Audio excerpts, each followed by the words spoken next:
về nhà của tôi. Cô có thể vào nhà nghe tôi giải thích được không?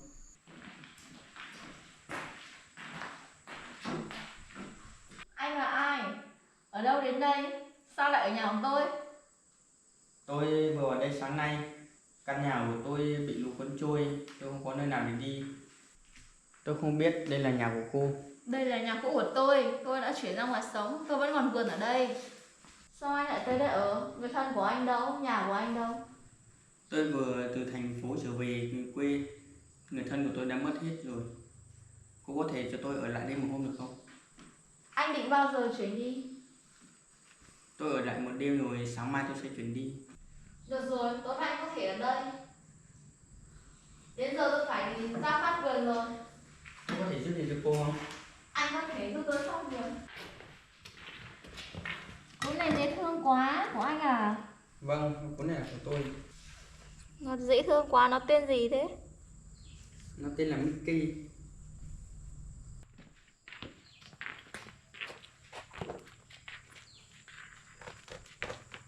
Ở đây tôi còn một con dao.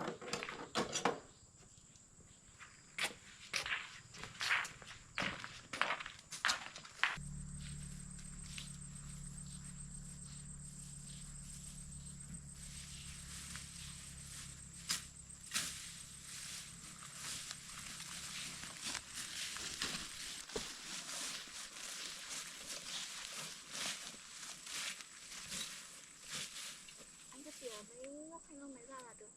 Vâng.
Được rồi anh ơi, nghỉ tí đã.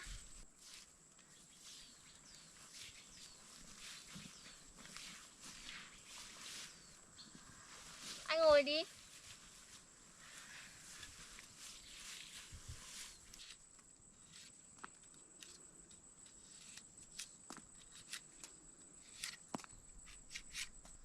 Đây anh ăn đi. Tôi cảm ơn. Ngày trước anh làm gì? Hồi xưa tôi làm một tổng giám đốc của một công ty LS. Tôi trở lại quê, tôi muốn xây dựng lại một cuộc sống mới ở nông thôn. Tôi mời cô ạ. Thôi anh ăn đi. Thanh long ngọt quá cô nhỉ?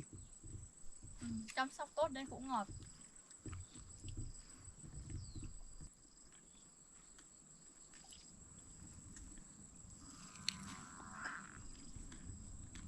Tôi mời cô.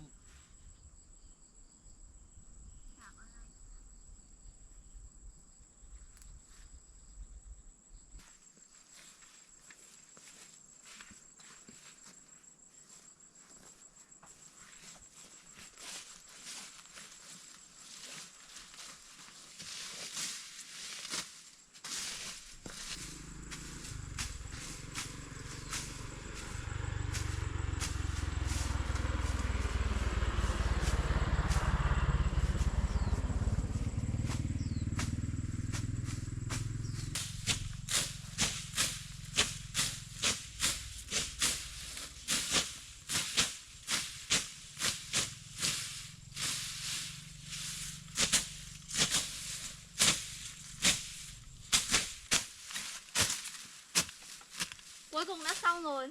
Cảm ơn anh đã giúp tôi. Không có gì. Thôi mình đi về thôi.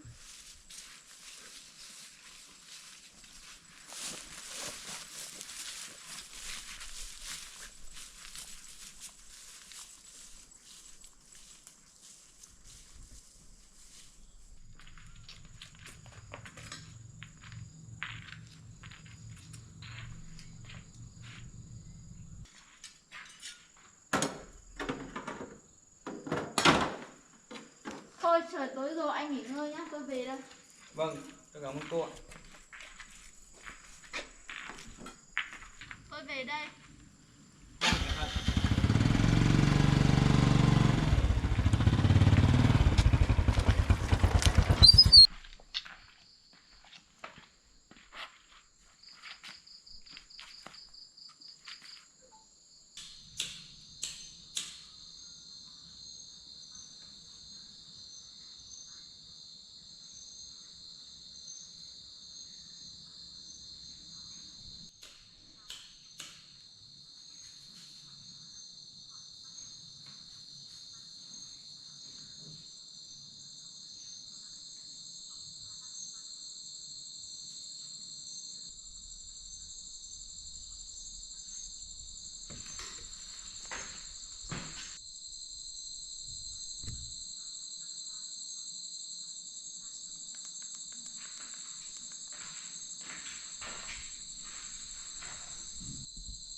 Chào cô. Tôi mang cho anh cái bóng đèn và ít thức ăn. Cảm ơn cô.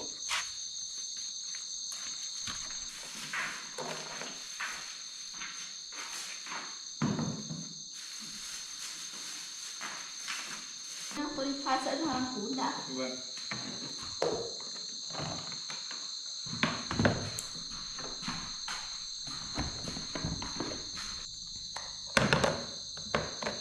Tôi mời cô dùng cơm ạ. Tôi ăn rồi, anh cứ ăn đi.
Cảm ơn cô vì bữa cơm. Lâu lắm rồi tôi mới được ăn một bữa cơm ngon như thế. Anh ăn rồi, tôi xin phép về đây. Vâng, cảm ơn cô.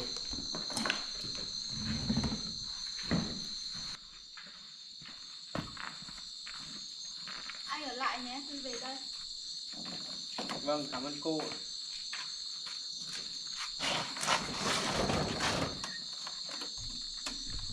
Cô đi về cẩn thận ạ.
Hai đứa mày ngoan ở nhà đợi nhá. Tao đi xéo nước đã rút chưa thì tao về. Đi vào nhà.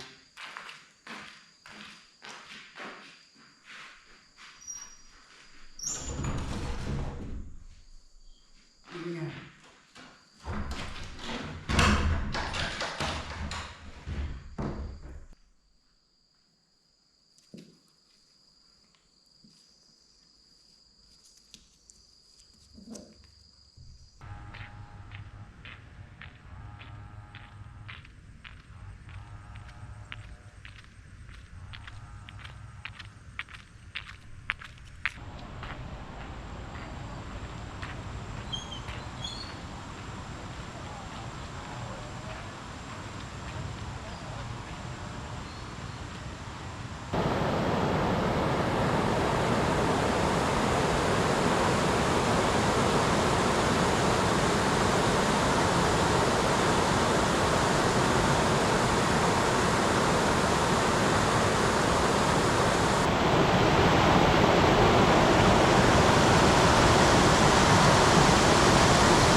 Nhau.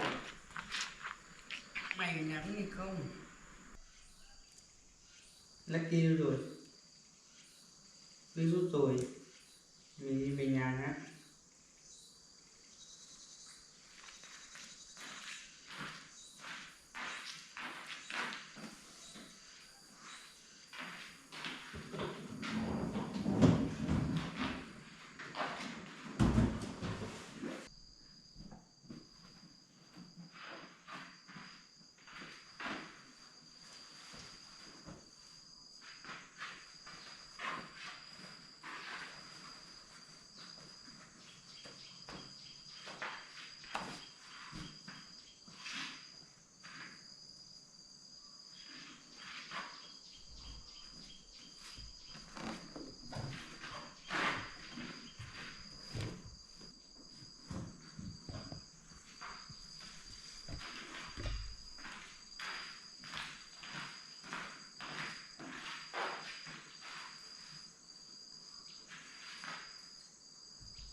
Vicky, Lucky, đi nào. Vicky.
Mickey, Mickey, về.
kì.